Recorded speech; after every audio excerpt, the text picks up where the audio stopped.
there's also that sense of like where you're measuring like your worth by productivity. So it's like that can also be a lot of pressure. And so it's like you can just kind of see that it's like for the type 3, it's like everything is going to be heavy and weighty because it's like you can almost think of it like as like a juggler. It's like they're constantly juggling so many things because they are wanting to be the best at everything. So they're going to be really putting their best effort into everything.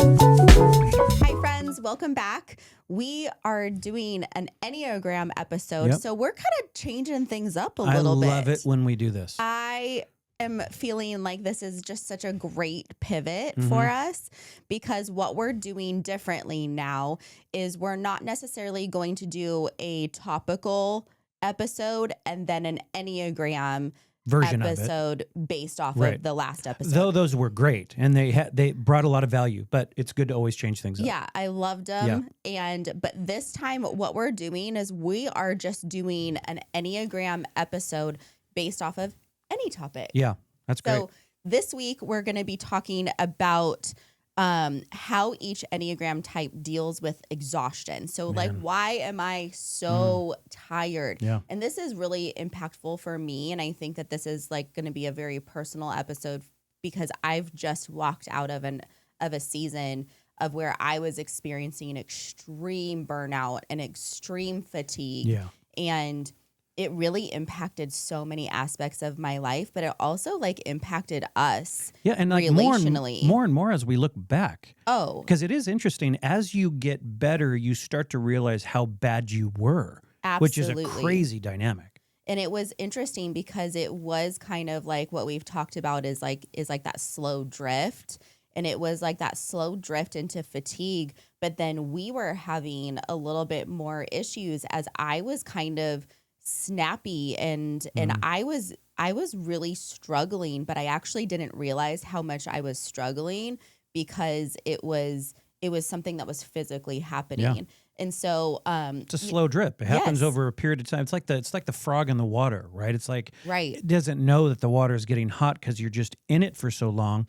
Same type of idea. You're just getting up every day, trying to survive the day, not really knowing that, wow, there's something wrong here. there's something deeper happening.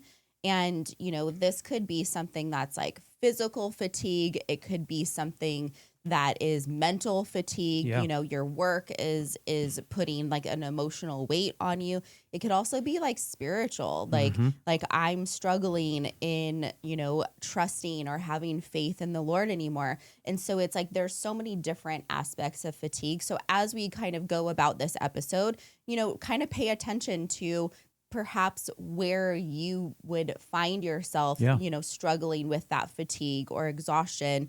And, if you are tired, sometimes it's not just like, oh, I need a nap, No. No, and a lot of times I think that's the direction that we go. It's like, oh, Yeah. I'm exhausted, so I just got to take a nap or I got to get better sleep, which those are components that contribute to the health of getting out of exhaustion. But the reason why we're doing this as like an Enneagram topic is because every personality, even though exhaustion is a thing right. that hits everyone, everybody deals with exhaustion differently. And not only that, they need rest differently.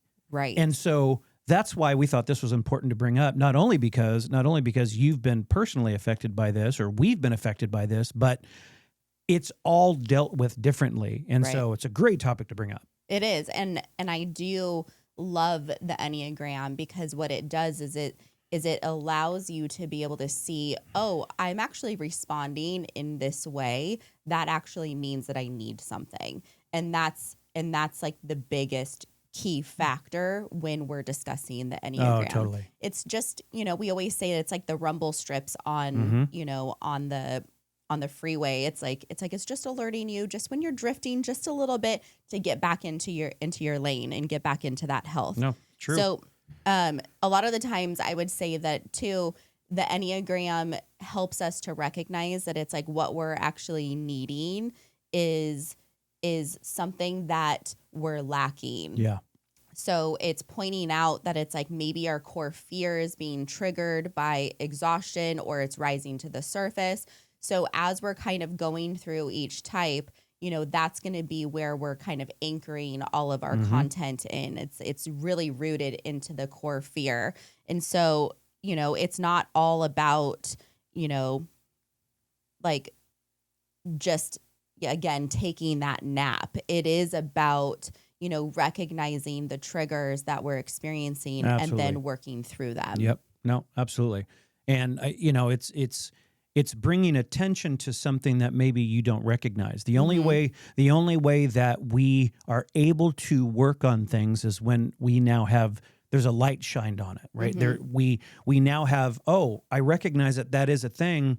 Well, now I can address it and get rest. And so that's a really important part of why we're doing this. Yeah, it's, if you don't really understand why you're tired, you won't really know how to rest. 100%. And so I would say, like, let's just jump right in. Yeah. Are you ready? Let's do it. Come okay. on. Yeah. So we're going to start with always the type 1, which is the principled reformer.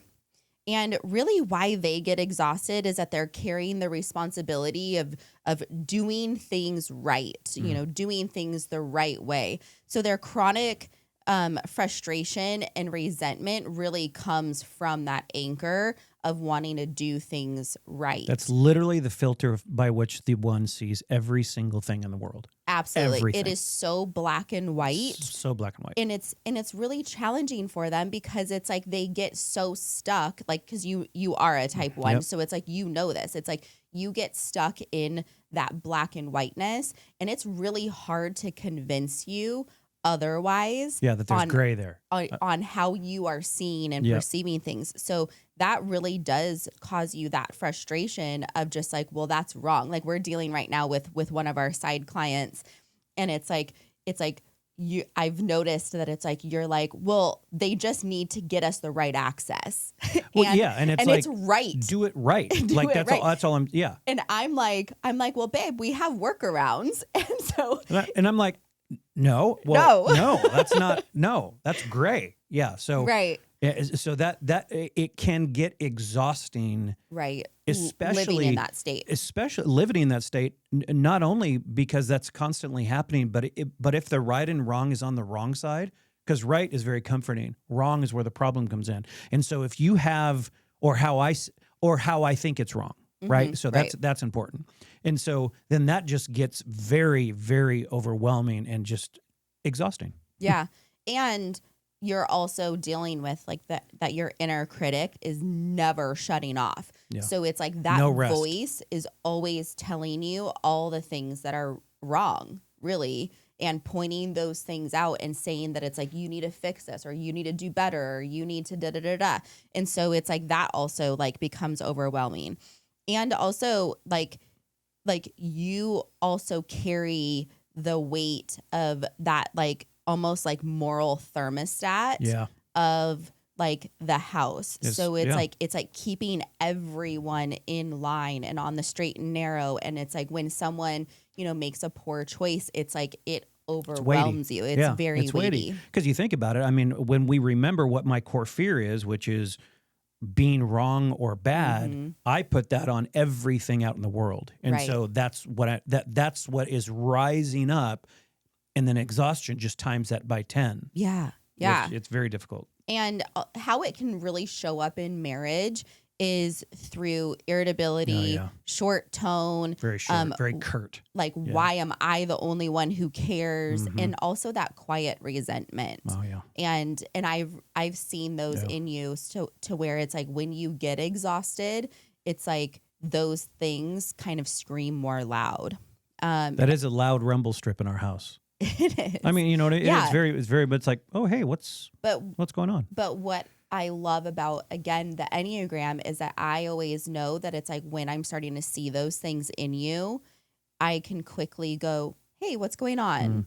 And so it was interesting because yesterday when you were talking about our client, it was the first thing that alerted me is when you had that quick response, I was like, oh, this client is actually stressing you out. Yeah. And it's like, and it becoming overwhelming. And so it was really interesting for me because of the Enneagram. It's helped me to know like what you need in that particular moment. Totally.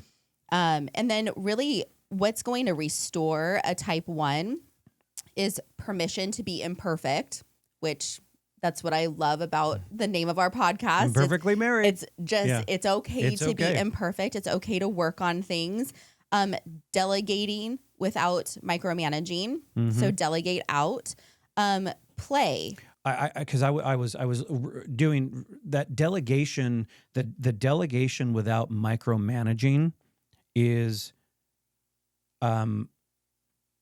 really provides a lot of freedom more than I because when I first looked at that, I'm like, how does that really work out in my life? And then really seeing, because now it's it's almost like I'm giving trust out, and they may not do it the way that you want right. it to be done or how you think it should be. Right. But it's okay. freeing. It is freeing. And it's okay to let go of that. Yep. The other one was play, which I think is huge for you, which before like we really kind of got into like adventure kind of outdoorsy type of things, that was probably one area that you didn't really grasp hold of at all. And now it's like I see you light up when you actually get like that time of play or adventure or things that it's like your personality actually wouldn't normally gravitate towards. to. Absolutely not. So we got to play. We got some more playing to do. And then the last one is grace over standards. So it's just like giving lots of grace out. Yep. And lastly, I just want to say that it's like the anchor for the type 1 is really just like your mantra over yourself can just be that you are good. Yeah. And it's like, that's going to be really something that it's like, you can constantly remind yourself that it's like, I'm good. I'm good. I'm good. And it's like, because God's made me good. Yes. Yeah. And it's just reminding yourself that it's like that inner critic is just there to berate you. It's not there to, it can be there to assist you, but that's not the final say. Yeah. And I would actually, because that's a great reminder, even for me as a 1, it's a great reminder. There's also this like kind of a question as a 1, you can reflect on a question like this, where it would be, where are you trying to be the Holy Spirit in your home, where you're taking on the weight of responsibility that's not yours to carry? So that's a great question to ask yourself is am I taking on something that's not mine to carry and then trying to walk it forward? So yeah.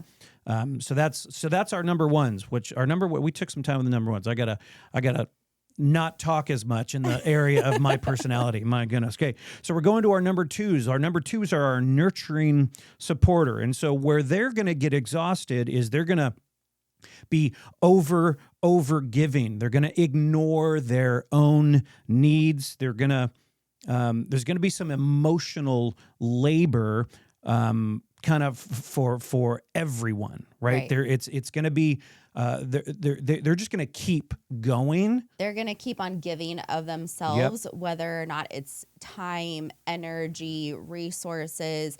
It's like they just give and don't ever pause. Because remembering that their core fear is being unwanted or unworthy, right? And then they turn that into, if I do more, give more, that then I will be wanted and I will be worthy. And then we all know in any situation where you're overworked, exhaustion is quickly going to catch up to you. Yeah. I mean, there's just absolutely no doubt about that. And so how this would show up in a marriage would be things like kind of a passive resentment, right? Things like the statement may come in the 2's mind of, no one takes care of me, right? So, but yet a 2 doesn't tell you that they need it. They just say that in their mind, no one takes care of me. Right. And then the inevitable emotional crash after big effort, which is, you can see that in a marriage relationship where just total let out after I've done all of this and still I'm not being taken care of. Yeah. And you can just see how difficult that would be. Yeah. It's a big load for a type 2, but they don't ever actually realize the load because they're so focused on everyone else except for themselves, but the crash does come eventually. Yeah, absolutely. And so for you twos, this is kind of the restorative actions that you can take. You could receive without guilt, right? That takes some effort. That definitely takes some effort for a 2. And then saying no without over explaining why you're saying no. No in itself is a blessed word, right? No, period. That's a full sentence. No, period, right?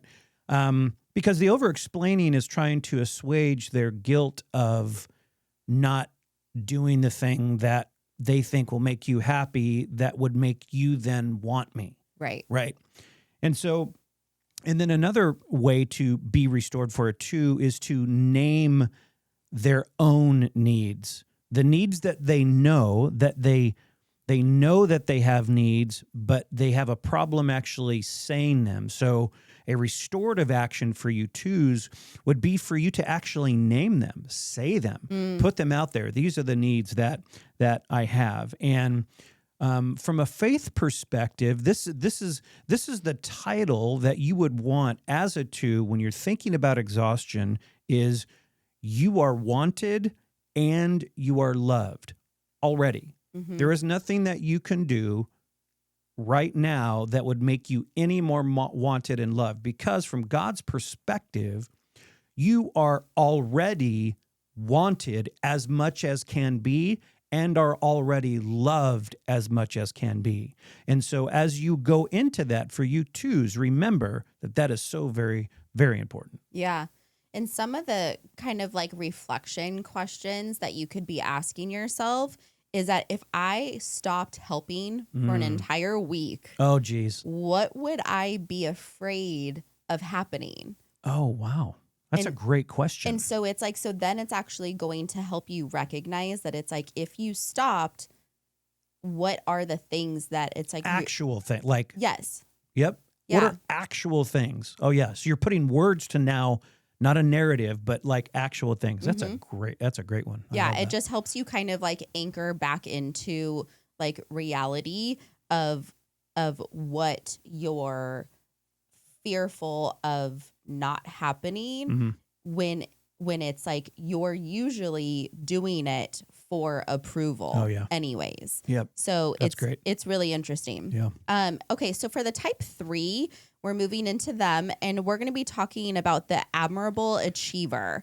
So where they're going to kind of get exhausted is that they are normally performing 24/7. So it's like, all the time. Can you imagine if you were just on stage and like always like no breaks, doing like all of these like acts and rehearsals and like all these things 24/7? That can be exhausting. And so it's like when you step back, if you're a type 3, recognizing that performance and that kind of level of being on all the time is going to lead to exhaustion.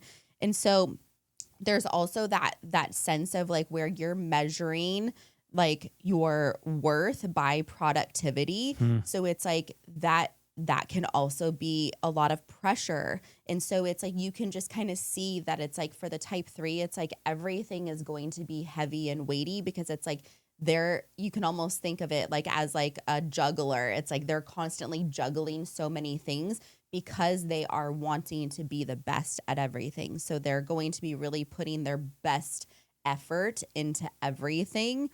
And their worth is connected to the how well they're doing, as opposed to the 2, their worth is connected to just doing. So if they're doing, whether they're doing good or not, they feel like they're gaining worth. The 3 is I'm performing the best, which is then giving me my worth. They're just the best. Yeah. Okay. And so because their core fear is being seen as worthless. Oh yeah. See. So their value is a lot in what they do. They're going to be the best out there. Yes. Yeah. And also like their their other thing that can lead to exhaustion is their image maintenance. So always kind of, keeping up with like, the latest fashion fads, or like always looking your best. Whatever they find as the thing that everybody's looking to as, oh, this is amazing. Man, even thinking about that right now, I'm kind of exhausts me, and I'm not a 3. It tires me out. Like, my goodness. Yeah. And so one of the things that how it can show up in marriage is with emotional distance. They're also going to start putting on their act and not be like true to their emotions within marriage. The work first mentality, they could be putting their job or any kind of responsibility first before the marriage.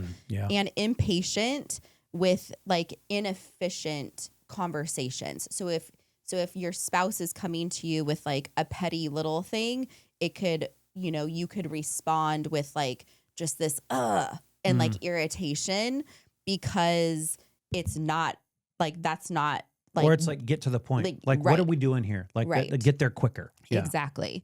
And so some of the things for a type 3 that could be really restorative would be scheduling maybe unstructured time into your schedule. We just made somebody uncomfortable. Right. It's like blocking out because it probably does need to be scheduled. So putting into your schedule some time of where it's like you don't have an agenda. Wow. Yeah. And then honest conversations without polish. So giving your spouse or a work conversation kind of like your rough draft. And if it makes you feel safer, you can actually like pre-frame it by saying, this is my rough draft. It doesn't need to be perfect. And then, really being loved for just being who you are and not doing is going to really be restorative. That's an adjustment. To just your soul and your energy. And trust the process in that too, that it is an adjustment. I mean, even you're not a 3, but even when we go from work and we try to take a vacation, it takes so much time to actually get to the point. So for a 3, really trusting the process that this is good. Just stop, right? And really get to the place of feeling loved for being, right? Really kind of being there and soaking that in and trying to feel like it's okay. I'm sitting here not doing anything and I'm loved. Right. Is that your faith anchor? That you're loved for just simply being you. Oh no, I was just saying like the restorative part, like that's a big deal. Oh, I mean that's a big deal. And what I was saying is trust that process, that you have to actually lean into feeling loved. What does loved feel like when I'm not out there doing? Mm-hmm. That's a big deal. Just by being you. Yeah, I love it. Yep. And a question that we could, a reflective question that you could ask yourself as a 3 is, who are you when you aren't impressive? That's uncomfortable. Oh my gosh. I mean, I'm not a type 3, but I can really relate to a type 3 because I'm very driven and I'm often mistyped as a type 3 and that hits me. Who are you when you aren't impressive? Wow. It's like so abrasive.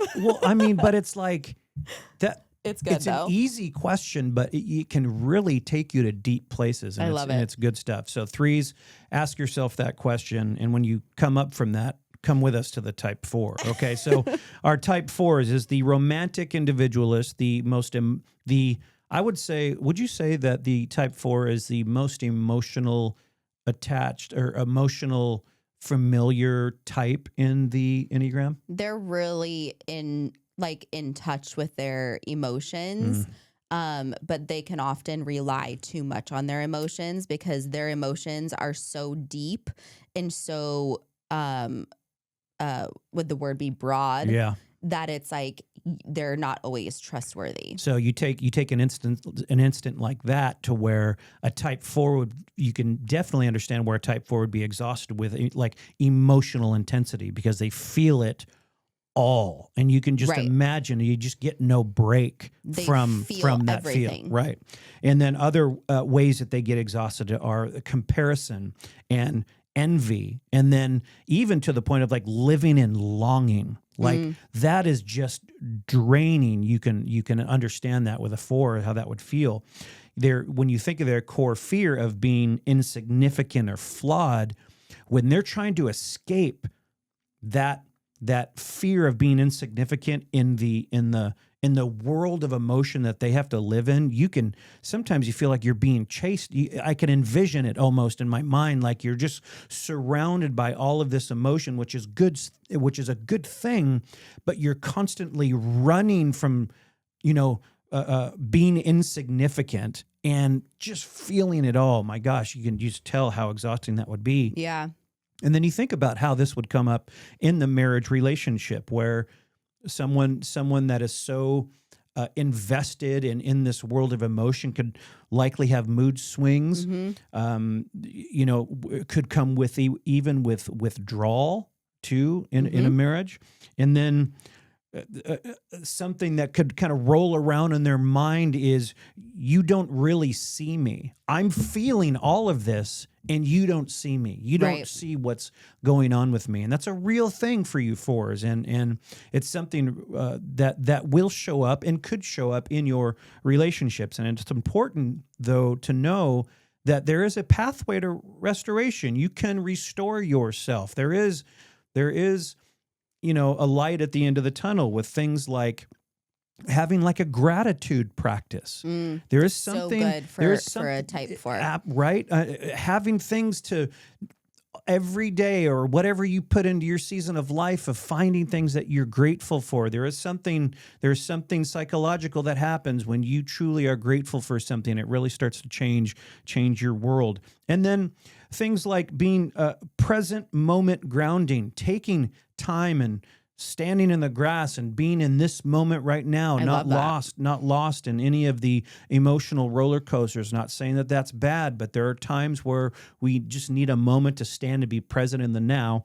And then, emotional honesty without the spiral. Go through the depth of the emotion, but don't lose yourself in the spiral of just where the emotion may take you. Have a kind of an honest evaluation of the emotion, but not letting it overtake you. I would also just add in there too that having a journal to almost like brain dump for a type 4 is probably really good. Oh yeah. And then that allows you to kind of come back without that spiral because you've brain vomited all over your journal instead of an actual human that could be kind of like taken back by all of the brain dump. Yep. And on your journal, on the front cover of the journal, you need to write this. You are seen and loved for exactly who you are. That's a reminder from the word, from God, that you are seen and loved for exactly who you are. Yeah. Don't forget that. I love that. Yeah. Another reflection question that perhaps maybe you're even journaling about is, are you exhausted from living in the ideal instead of the real? Oh my goodness. So have you created this idea of what you think you want life to be or what something should be instead of actually having it just be? And many times the ideal you can never achieve, so you're constantly chasing that. Right. Oh my goodness. And when it doesn't measure up to your expectations, that's when the spiral happens. Wow. Okay, 4s. Yeah. All right. We're now moving into the type 5, which is the investigator. And why they can kind of get exhausted in the first place is lots of social interactions. They drain. They don't like to party. Yeah. Remember, they're the ones that we're always going to talk about the battery. They have this internal battery that they're measuring social experiences on this perception of this Yeah. of this So battery. that's the big do thing. I have the energy That's for the this? big. It's the perception. It's the perception. Yeah. It's not actually. It's not actually real. It's not real. And then they could feel exhausted if they're feeling intruded upon. Like if someone's kind of entering into their space that they didn't like give permission. It's like kind of like Aunt Betsy just showed up at the front door, and it's like they're just like, oh my gosh. And I didn't account for this in my battery assessment. Right. Like I don't have time for this. Right. Yeah. And then that immediately makes them feel as though they're drained at a double capacity. And also like overthinking things that can also lead to that exhaustion. Because their core fear is that depletion. You're going to take everything from me. Or it's also incompetence, so that it's like they didn't know, or they're feeling as though it's like I should have known that, or because they're also the researchers. So it's like there's like this I should have known, or I showed up and I can't because I wasn't ready or prepared. Exactly. And so how this is going to show up in marriage could be the type 5s will often retreat into solitude, feeling as though they need to recharge their batteries. And then they can also feel like a strong sense of irritation if like they're being interrupted, especially if they're deep in thought or deep in study or something like that. Like that can feel irritating to them. Oh, like interrupted in like they're not necessarily conversation, but they're doing something. Both. Oh, okay. Both. Mid thought. Yeah. Or if they're in a project or doing something, because it's like they're so focused on what they're doing and they want to kind of complete that. And then some of the things that they could just be even saying internally or even vocally is that it's like, I just need space. And that can be kind of like them just, again, they're wanting to retreat to like repair and replenish the energy that's been plug taken. in. Yeah. And then so some of the areas of restoration when a type 5 is feeling exhausted, really being okay and guilt-free time of just being alone. It's okay. It's okay. Yeah. It's so helpful for a type 5 to be alone when they feel guilt-free. So, if you are feeling really exhausted and you're a type 5, again, schedule that in. Talk to your spouse and say, hey, I need X amount of time to be able to go restore. Is that okay? Yeah. Because spouses need to be open to that. Right. Because it ends up being better. It's better for your relationship. Absolutely. And also physical movement. So go out, go get a walk, go get a workout in, go move your body. And even if you do feel like it's going to be exhausting you even more, it could actually end up being restorative.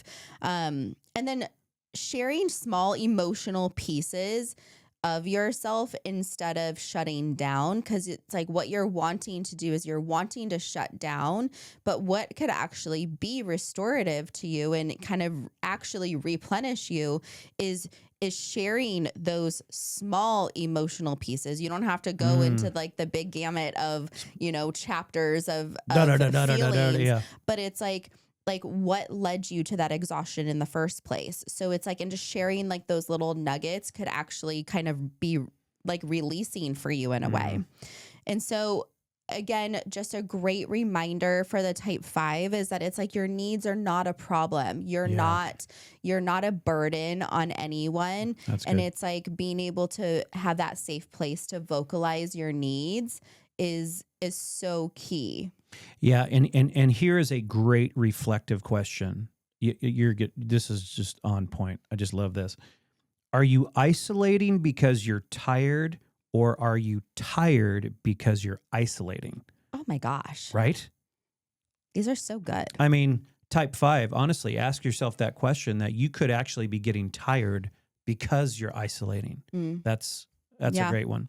So type 6 is moving into the loyal guardian. Why are you type 6s? Why are you going to get exhausted?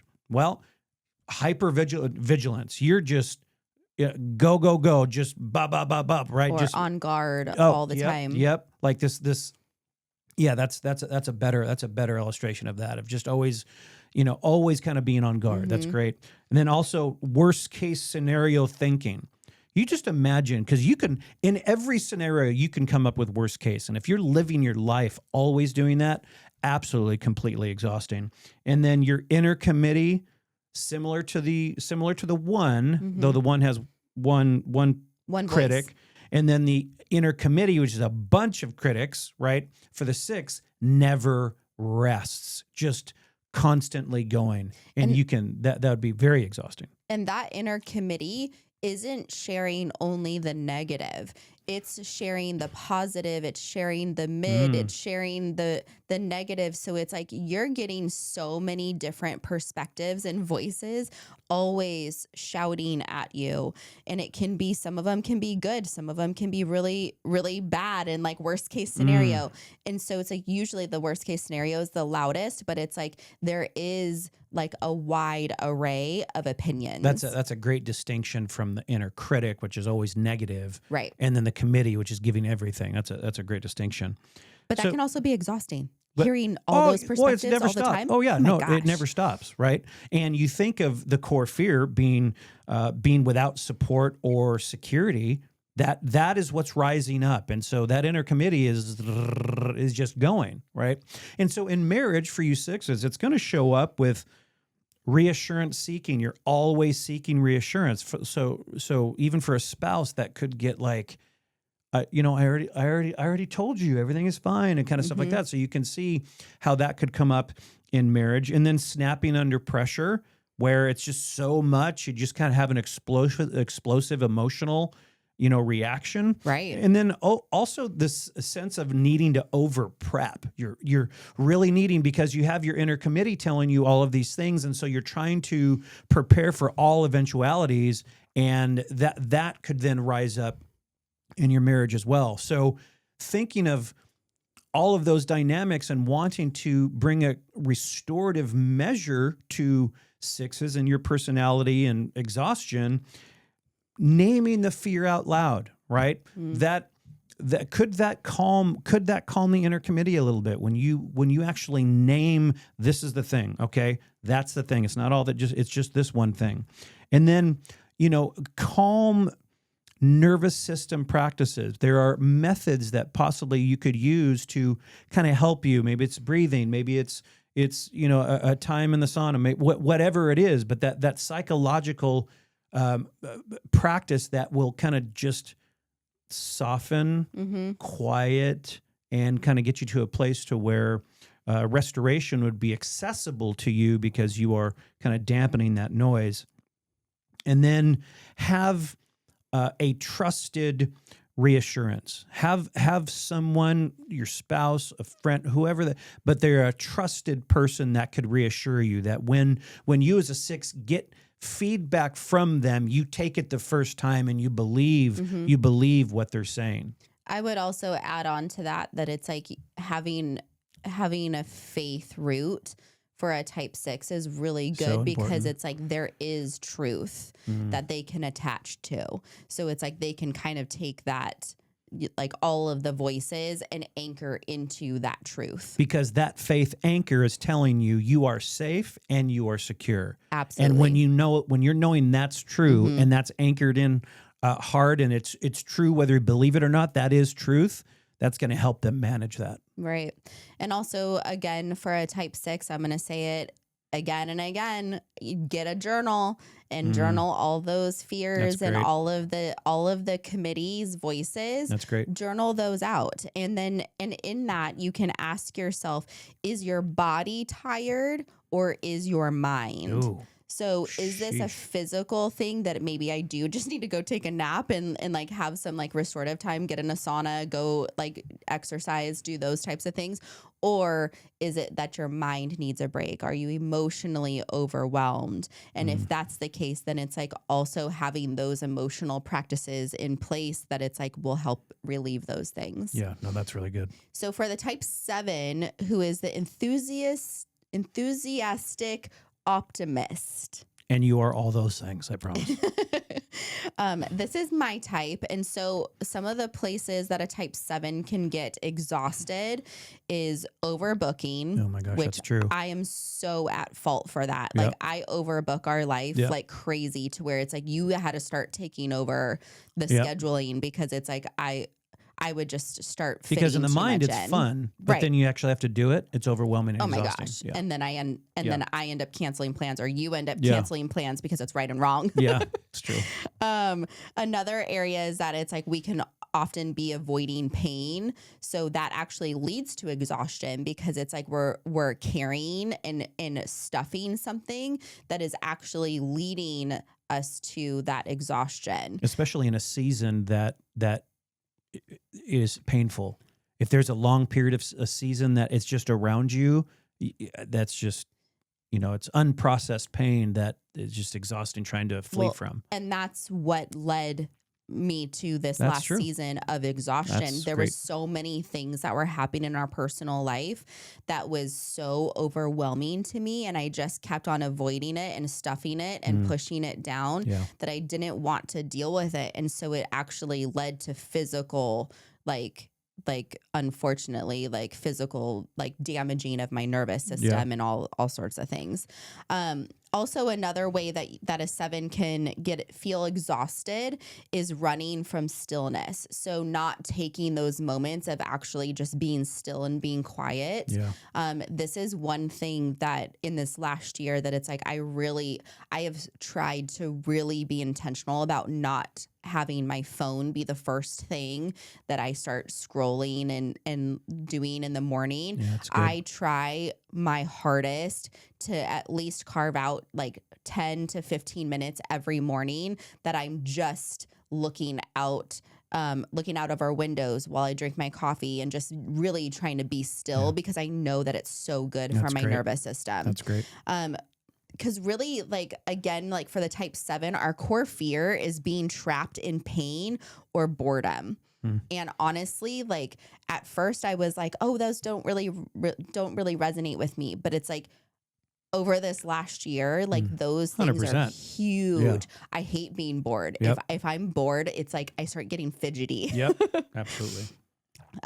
Some of the marriage signs. Speaking of fidgety, the marriage stuff is you'll see it in the marriage. Absolutely. Oh, right. Yep. So in the marriage, things that kind of pop up are going to be restlessness, escaping into fun, which I do very well, and also avoiding heavy conversations. I do not like to have deep and heavy conversations, and sometimes when we are having them, I will make jokes. I'll try to make light of it because I'm uncomfortable, because I don't like entering into the pain or the heavy conversation, because there is a core fear in me that feels as though it's if I enter into that pain, I'm never going to get out. Yeah, that's going to be your new normal. Yeah. Right. So some of the things that really can replenish and restore a type 7 is going to be stillness. Again, just having those moments. And then finish what they start, because we're really good at starting things and not finishing. And so also just sit with your discomfort, I think is also something that's really, really impactful. Yep. Your faith anchor is really going to be that you will be taken care of. Just trust in that. One good reflection question for that type 7 is going to be, are you exhausted from chasing the next thing? Which I know that has to resonate with you. Oh, I mean, so much. Is that where you're exhausted? Is just because it's what's next? Because I know for you on vacation, you're already planning our next vacation. Yeah, right now we don't. Actually, we do have a vacation, but it's already planned, and it's I don't feel like I have things to look forward to, but I really like the planning of the vacation. No, totally. All right, type 8's the protective challenger. You are going to get exhausted when you're carrying the strength for everyone. You are having to bear the weight and be the strong one in your relationship, because you're going to be fighting battles constantly. You're going to be suppressing vulnerability. Those are all going to be dynamics that are going to contribute to you just being absolutely exhausted, because your core fear, remember, is being weak or betrayed. So you're going to try to flee and do whatever you can to not feel that way of being weak or betrayed. And so in your marriage, you may find that you may bump up against like explosive fatigue. Interesting combination, but it will just be absolutely devastating fatigue for you.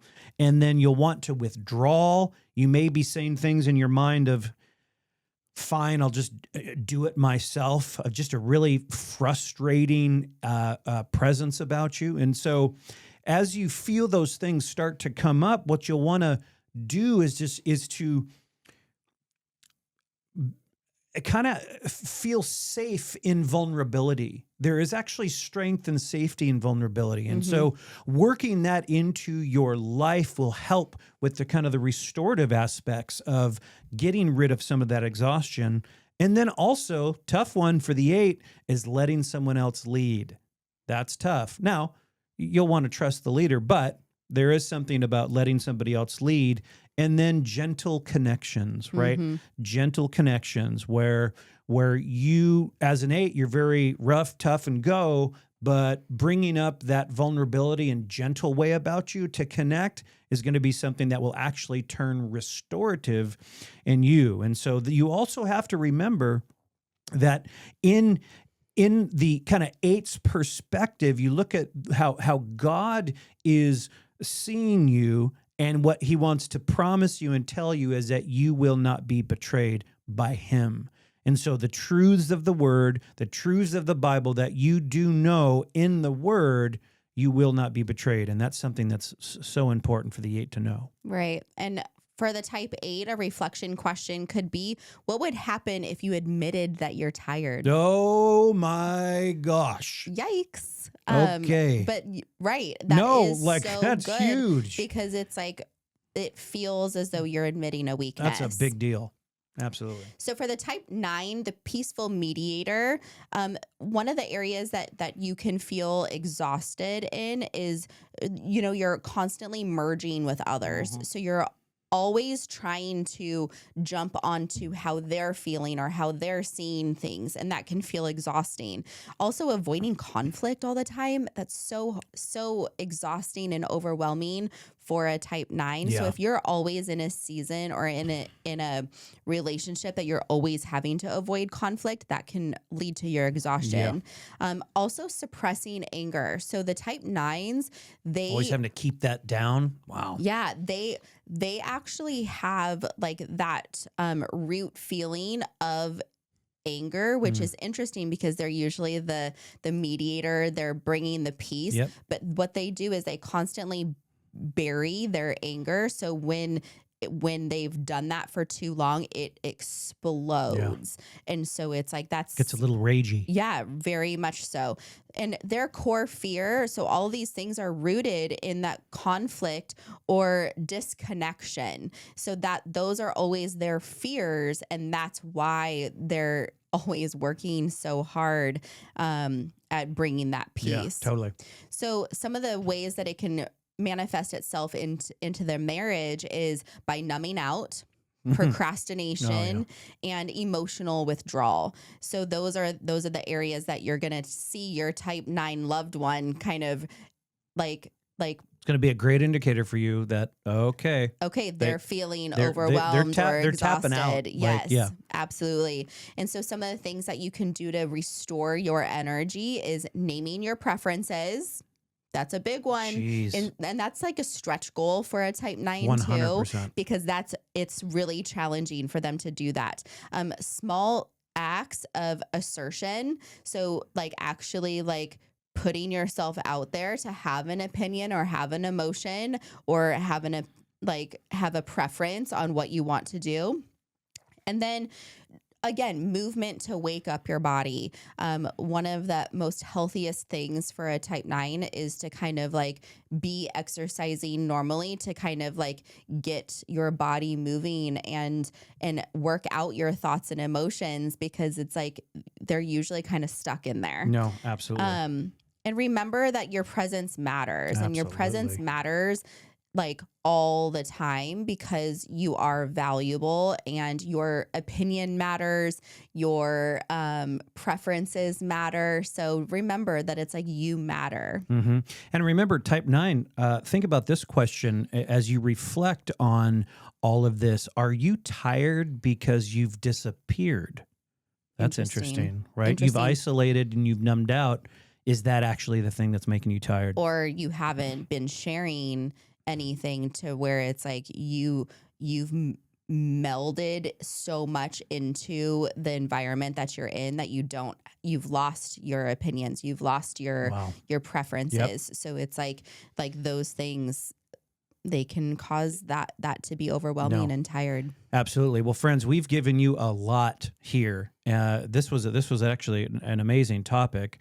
I know that I'm certainly walking away from stuff, and maybe you, your spouse, you can see your spouse is kind of maybe in the midst of this exhaustion or something like that. I just want to give you just a few quick tips on having a conversation. Right? We are proponents of communication. Communicate. And so here are just some pointers that if you want to approach your spouse, you can. Remember this: don't fix, stay curious and try to understand, right, your spouse. And then you could say something like, what kind of tired is this? Did you sleep 2 hours last night, or you maybe need some, or is this an emotional type thing? And then you could also things like learn their restorative language. Maybe you were listening to the episode, you saw some restorative things that you can help walk them through. That's a great conversation to have, to learn about that. And then also learning that exhaustion often signals misaligned core motivations. Now that's more Enneagram speak, but we all carry these motivations at our core. And exhaustion often kind of throws those out of whack. And so those are just some suggestions maybe to be a part as you look at how to get more back into the restorative part of your type, and then helping your spouse as well. Right. And I just want to kind of like, for me, just leave with like a little note that it's like God really designed rest before sin entered the world. Wow. So just a quick reminder that it's like rest is good. Like exhaustion doesn't mean that it's like you're weak. It just means that it's like you just need something. And it's like caring for yourself is not a bad thing. So really taking your Enneagram like type and noting what are the things that are going to give you the biggest bang for your buck. That's great. I think in restoring your energy back to the fullness, so that it's like we can really go out and lead a holy life. And I think that that's like one of the most valuable things that we can do in just our personal world, is being the best version of ourselves. And how are we going to do that? We're going to do that by restoring and having energy and putting our best foot forward. That's so good. And so I just want to remind you that it's like you don't just need a nap. You may need to stop trying to earn what was already given to you. Oh my goodness. So, geez, we should have led with that. A lot of the times we forget that it's like we all have our core fears that are kind of always tugging at our spirits and at our souls, and that it's like we have those things for a reason. Yeah. And we just need to stop striving for too much of those things. No, that's so true. That's absolutely great insight. Well, friends, this is kind of an extended episode, which is great, and a lot of great information here. Hope that you got a lot out of what we've been able to share. And remember, grace is something that is very powerful when you're working with personalities and different relationships and dynamics. And so as you go into these conversations, remember grace is your friend, because grace is going to open up ways for you to interact and communicate in a way that expresses compassion, love, and really having the strength to get through it all. And so thanks for joining us. This has been a great episode. We hope to see you next time on this new way of doing our personality Enneagram episodes. Right. We love it. Thanks for hanging in there. And as always, if you don't know your Enneagram type, go check out our website because we have an Enneagram assessment that's free of charge. We'll see you next time.